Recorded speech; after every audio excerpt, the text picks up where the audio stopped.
রাতের অন্ধকারের ইনকাম যেমন হারাম, তেমনি মেয়ের বাবার কাছ থেকে যে পণটা নেন, না দিলে আপনি বিয়েতে রাজি হচ্ছেন না। যুবক হিজড়ে যে পণটা মেয়ের বাবার কাছ থেকে নেওয়া হয়, বেশ্যা মেয়ের ইনকামের মতো ওটা হারাম। এটাই ফতোয়া। খবরদার যুবকদের বলছি, পণ নেবেন না। অভিভাবকদেরকে বলছি, বিনা পণে ছেলেদেরকে বিয়ে দেবেন।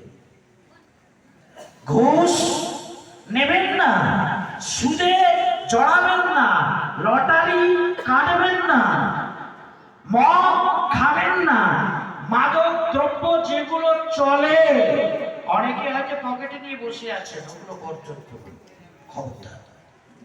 যদি বাঁচতে চান, যদি সমাজকে বাঁচাতে চান, যদি আল্লাহর প্রতি বিশ্বাস থাকে, আখিরাতের প্রতি যদি ঈমান থাকে, আজকের এই ধর্মীয় জলসা থেকে এই প্রতিজ্ঞা করুন, আমরা সব কিছু বর্জন করবো। বলুন ইনশাআল্লাহ।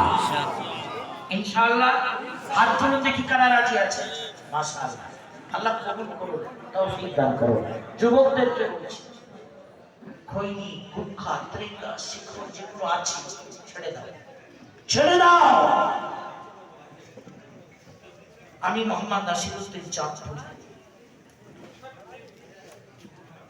কখনো যদি খুব টেনশনে পড়ি, খুব ব্যস্ততায় থাকি, মন হালকা করার প্রয়োজন হয়, বছরে এক আধবার আগে একটু মিষ্টি পান খেতাম।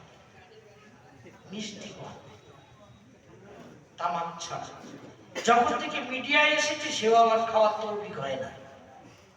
মিডিয়ায় এসেছি তখন একটু আবার ভিন্ন ভাবেই চলতে হয়। দাঁত হলুদ হয়ে যাবে, মুখ লাল হয়ে যাবে। অনেকে আবার কম করে বলবে, আবার খৈনি করুন নাকি, খেয়াল রাখতে সেও আসলে হয় না। আমরা মরে গেছি, আমরা সবকিছু ধারে বাড়ি যাই না। আলহামদুলিল্লাহ, কি হয়েছে, কি অসুবিধা আছে? অনেকেই অনেক জায়গায় গেলে হুজুর একটু পান খাবেন, হুজুর একটু খাবেন, হুজুর একটু রাখুন।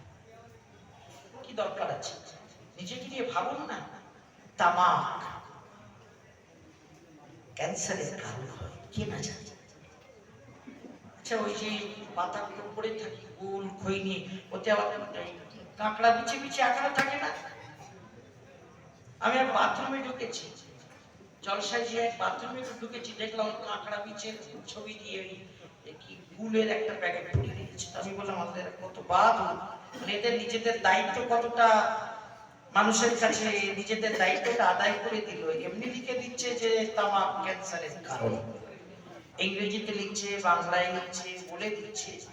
আবার হয়তো কেউ পড়ে না, জানে না, টিপসই ছাড়া কিছু বোঝে না, তো কাঁকড়া বিছে আর গিয়ে নিজেদের দায়িত্ব।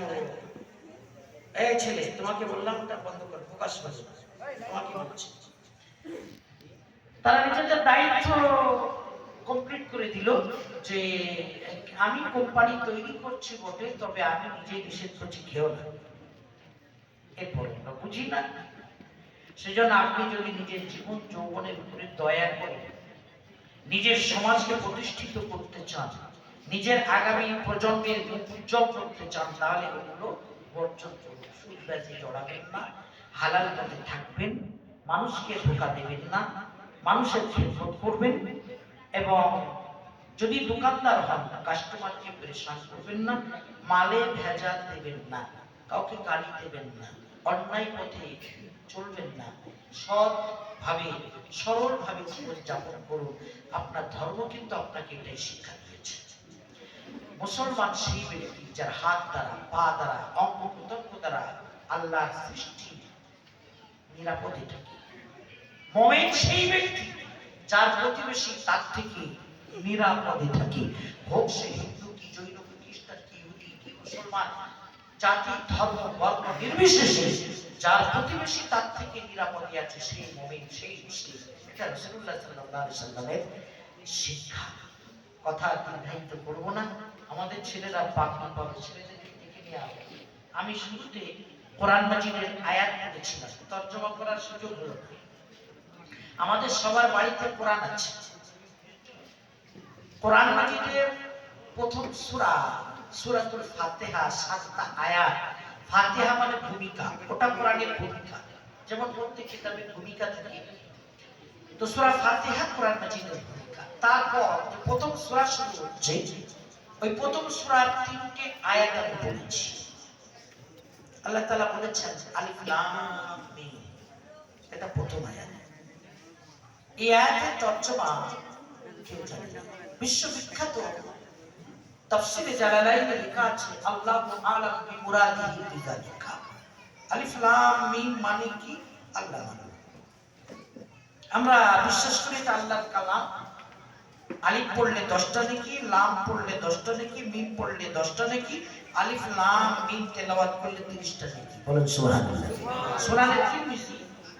সুনানে তিরমিজি 2910 নম্বর হাদিসে কথা লেখা আছে কোরআন মাজিদের একটা অক্ষর পড়লে 10টা নেকি।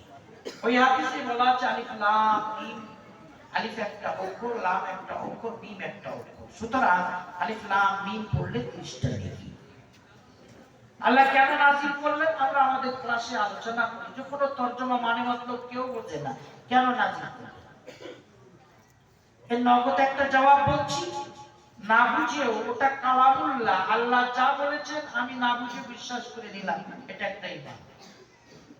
আল্লাহ ঈমানটা আনয়নের জন্য এই আয়াতটা এভাবে নাযিল করেছেন। তারপর দ্বিতীয় আয়াত যালিকাল কিতাব লা রাইবা ফীহি হুদাল লিল মুত্তাকিন, এটা গ্রন্থ মুকুট, এতে কোনো রকম সন্দেহের অবকাশ নেই। সুবহানাল্লাহ। আরে কোরআন মাজিদের প্রথম যে আয়াতের তরজমা হচ্ছে কি তরজমা?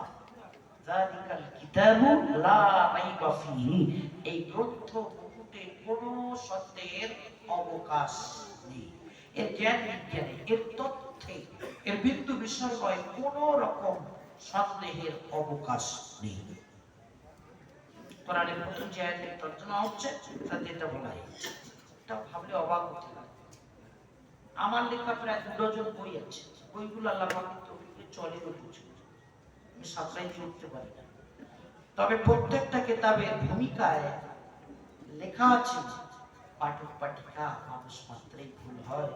বইয়ের ভিতরে যদি বড় ছোট কোনো ভুল থাকে জানিয়ে দিয়ে বাধিত করবেন, ছোট মোটো ভুল থাকলে ক্ষমা সুন্দর দৃষ্টিতে দেখবেন।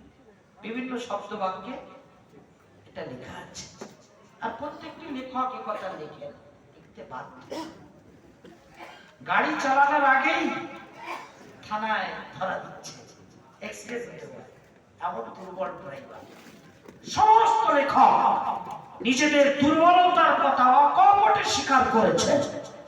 তবে আমার আল্লাহর গ্রন্থ ওই শিবানী যার প্রথম আয়াতের তরজমা যালিকাল কিতাব লা রাইবা ফীহি, এই কিতাবের জ্ঞান বিজ্ঞানে, এই কিতাবের তথ্যে, এই কিতাবের ইলমে, এই কিতাবের বিন্দু বিসর্গয়ে সন্দেহের কোনো অবকাশ নেই। সুবহানাল্লাহ।